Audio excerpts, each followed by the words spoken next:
In UTS Startups, we're about inspiring and supporting technology-enabled entrepreneurs.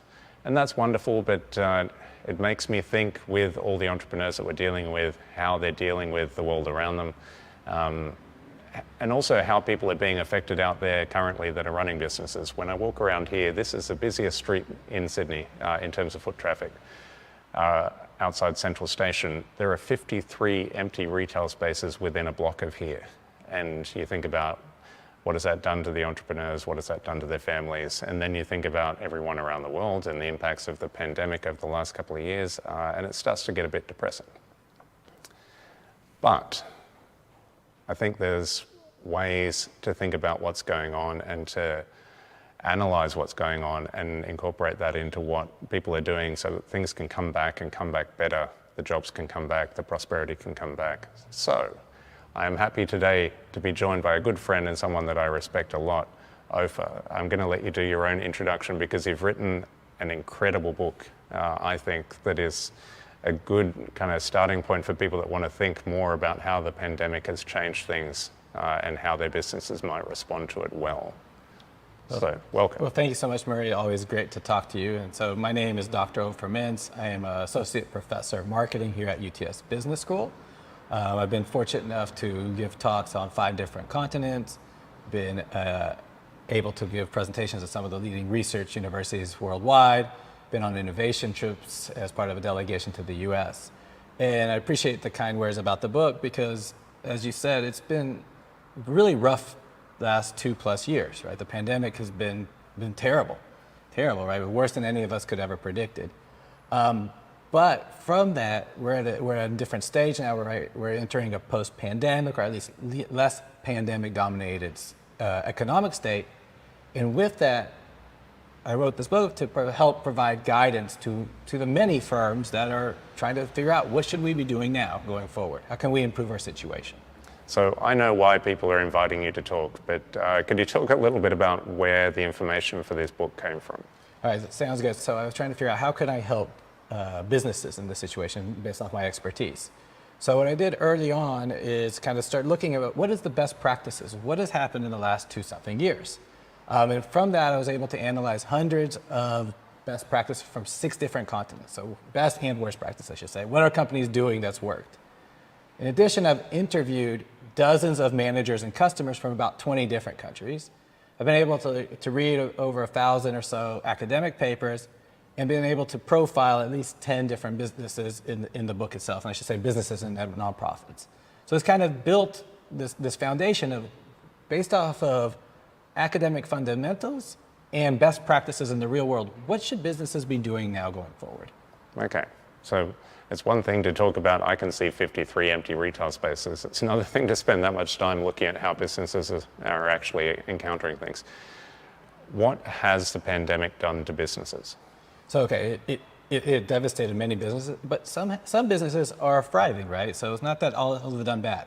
So what has really happened, right? So obviously COVID happened, but what did that make a difference to? This was one of the first times in global recession history where it was caused based off customers changing their behavior. The concern for COVID created fear in most customers, and that fear changed our mindset and changed what we purchased. And that basically created a shock to the system. And that's kind of how it's changed. And there's some of these recovery is also affecting how we go forward as well. Okay, so describe that shock. So what does that do to a customer? So the shock changed many things, okay? So it changed who we purchase from. So we started buying from new stores, right? All of a sudden, you're forced, some stores were locked down. We started buying from local stores, for example. Changed what we purchased. So maybe you were buying from, like a grocery, and now all of a sudden you started buying from a butcher for your meat, okay? So you changed what you purchased. You changed where you've purchased, okay? So we're no longer walking around, for example, as Murray mentioned around here, there's less businesses, so instead we're buying things from home and less on our transit situations. It's changed when we've purchased. So we're no longer basically making these purchases after work hours. A lot of people were working from home, so it changed it to be purchasing more during the day, and businesses started purchasing more later at night because they were also working from home. It changed also how we made these purchases. So we started buying more things online, But not just that, when you went into stores now, for example, you have this more pre-planned behavior where you know what you want to get, you go in, you go quick in and out, and you're done. And then the last part, the why has changed. So we used to buy products based off of basically fulfilling some kind of desire that we needed, okay, some hedonic, like enjoyment situation. And the pandemic shook us and made us go think about considering our fundamental desires. How do we fulfill our fundamental desires? And so with that, basically we're concerned for safety, so we started buying things like butter churning kits, adopting puppies, more things that made us feel homely. And as we recover from the pandemic, we're slowly increasing back up towards hedonic, but we're still mostly focusing on fundamental desires. Okay, so that's a lot to take in. Is there a way to, because the book explains things in a lot more detail, if you were talking to an entrepreneur out there that is just going, my last business failed, I'm looking at starting something new, what should I keep in my head when thinking about how things have changed? What are those things that people need to keep inside their head as entrepreneurs? So the main thing is that us as customers are creatures of habit. We typically buy the same thing over and over again. So similar types of products, similar types of brands. And the pandemic shook those long-standing norms. And what does that mean for an entrepreneur is you have a greater opportunity than you probably have ever had before for customers being more willing to buy your products, your new type of product category, for example. And so you have a greater opportunity to acquire customers, new sets of customers, and just overall customers, and reset relations with your current customers than you've had probably in your entire lifetime. Okay, so that kind of unprecedented opportunity that allows people to think about companies they couldn't otherwise think about. Maybe markets that are hard to disrupt normally, or new categories that wouldn't be palatable without the changes. Right, so there's just basically opportunity. Now you should think about how this all comes from the customer. Right? You need to think about customer-centric strategies. Okay, and so your customers have changed, so you as a business need to adapt to this new directional reality to be able to capitalize on these areas of opportunity. I know that the depth of knowledge you have in marketing, does it change how I should think about customers and how I appeal to customers?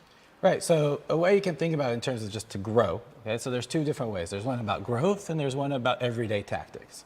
And in terms of just growth, you as a business have this opportunity. And the opportunity is, in essence, you may have had this product originally, and there could be shifting demands, right, pro or con, but people have changed their demands. What you as a business can do to grow is you need to consider, for example, how can you attract new customers, new sets of customers with your existing products?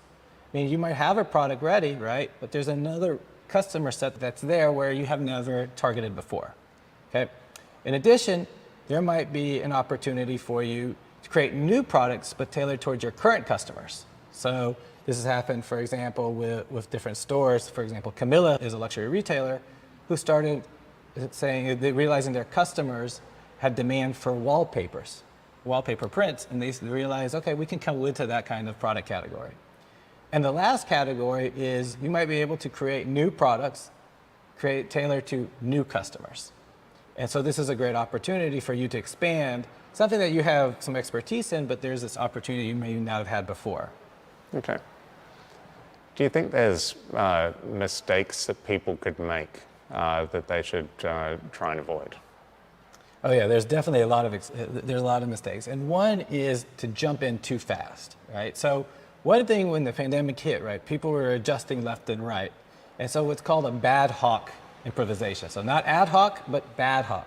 And so basically people were hoping different strategies would work. They throw things and hope it sticks on the wall and it would work out. What you as a business should think about is, again, back to that fundamental, what are your customers and potential customers' wants and needs versus what they're currently getting? And can you offer that, something superior to what they're currently getting, to tailor it to these wants and needs, okay? And when you do that, you need to do an experimentation approach. So don't jump all in, okay? But instead, test the waters. Do what's called a fast-fail strategy, where you throw some resources into it, you analyze the data, and then you adjust. But the key is don't be scared to adjust.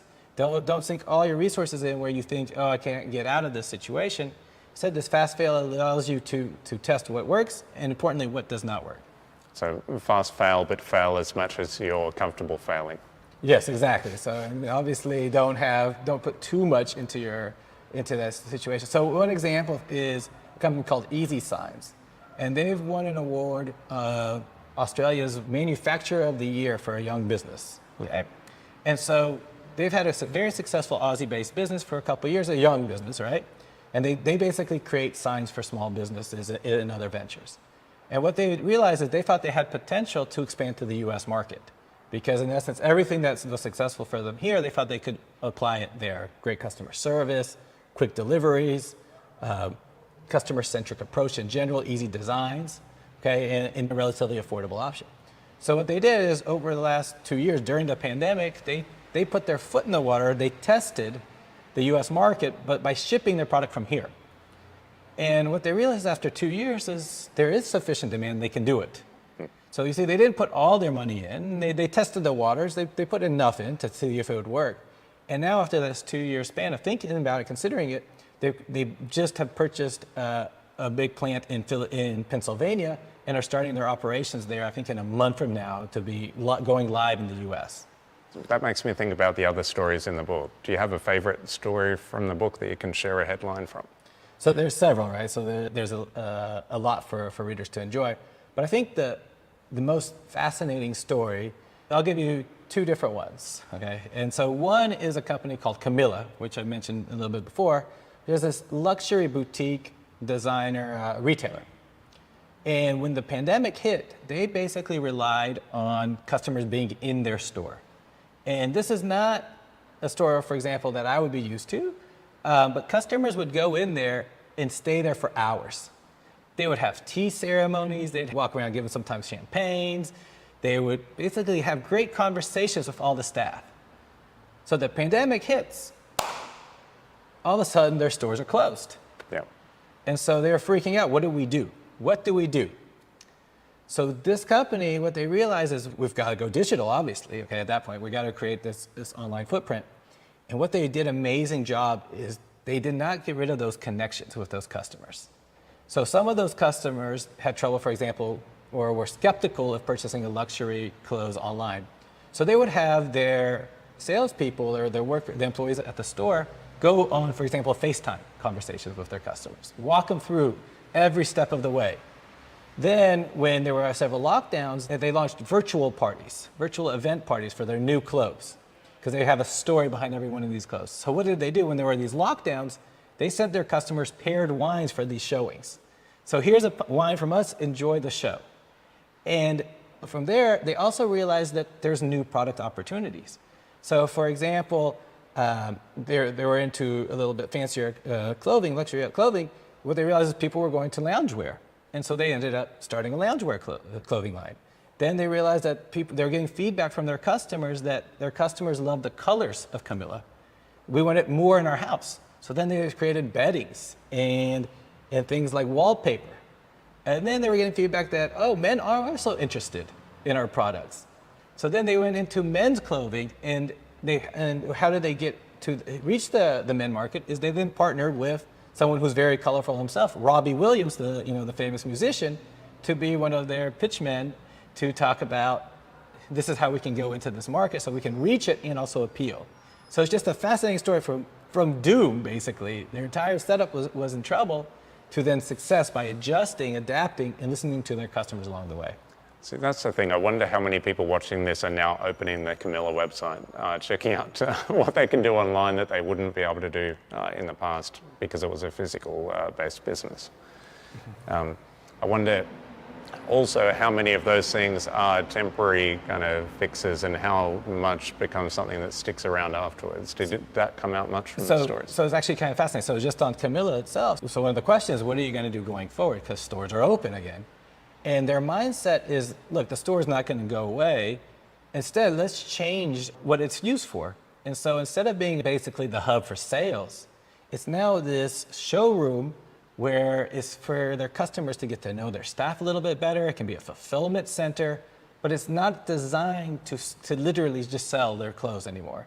It is more of a hub of entertainment and connections. That's a key point, is creating these connections for a long-term prosperous relationship with the company and the customers. People ask a lot around here, and different kind of shopping center operators that we've worked with and other people that are looking at the future of retail and how spaces are going to be used. If you had to guess based on what you've seen and what's kind of sticking, what does the future of retail start to look like?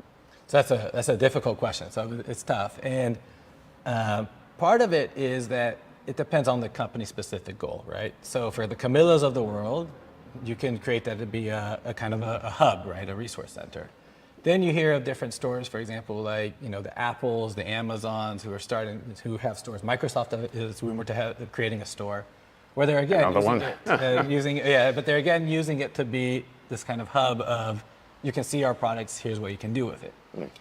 So that's one of it. Then you have these like mom and pop stores who are reliant on the store. So in the book, I have an example from a company, Better Than Ever, who's based in Kentucky, suburban Kentucky. So you can think about this average, in essence, a typical mom and pop store in a suburb, okay, in a decent area.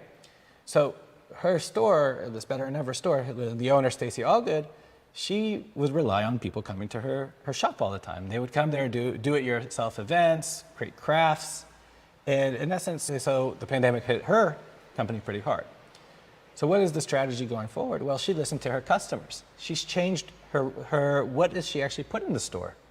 Okay, so some products are gone now. She's now tailored it towards more, you know, homemaking, events for the families, events that you can come in every once in a while that were basically, you know, things that their customers were demanding versus having a more general allocation of different types of products. So it's more of this focus, but again, listening to the customer.